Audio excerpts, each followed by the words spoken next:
দেখেছেন গতকালকে ছোট্ট কন্যা, মা বাবার কলিজার টুকরো কন্যা আসিয়া ইন্তেকাল করেছেন। ইন্না লিল্লাহি ওয়া ইন্না ইলাইহি রাজিউন। জাতি হিসেবে আমরা লজ্জিত।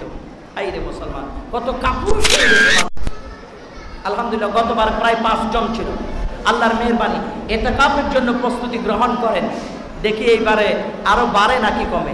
বাড়ান, কারণ দেশের যে পরিস্থিতি, এই টাইমে আল্লাহ রাব্বুল আলামিনের মহাব্বতের মঞ্জিল মসজিদে নিরাপদ স্থানে ঢোকা ছাড়া আপনার বাঁচার আর কোনো সুযোগ নাই। বর্বরতার যুগ আসছে, এমন কঠিন যুগ আসছে। আপনারা তো দেখেছেন গতকালকে ছোট্ট কন্যা, মা বাবার কলিজার টুকরো কন্যা আসিয়া ইন্তেকাল করেছেন। ইন্না লিল্লাহি ওয়া ইন্না ইলাইহি রাজিউন। জাতি হিসেবে আমরা লজ্জিত। আইরে মুসলমান, কত কাপুরুষ হয়ে গেছে মানুষ। ছোট্ট বাচ্চা দর্শনের শিকার। নাউজুবিল্লাহ, নাউজুবিল্লাহ। আল্লাহ যেন আমাদের পরিবার পরিজনকে যেন সচেতন রাখে, আমাদের ছেলে মেয়েদেরকে যেন সচেতন রাখে। এই জন্য রমজান মাস এটা তাকওয়া হওয়ার মাস, লাআল্লাকুম তাত্তাকুন, তাকওয়া অর্জন করার মাস। যদি মন মস্তিষ্ক যদি ভিন্ন হয়, তাহলে আমরা তাকওয়া অর্জন করতে পারবো না। এই মাসে আমরা যেন তাকওয়া অর্জন করতে পারি, আগাম যেন প্রস্তুতি গ্রহণ করতে পারি, আমাদের সমাজের সৌন্দর্য যেন ফিরে আসে।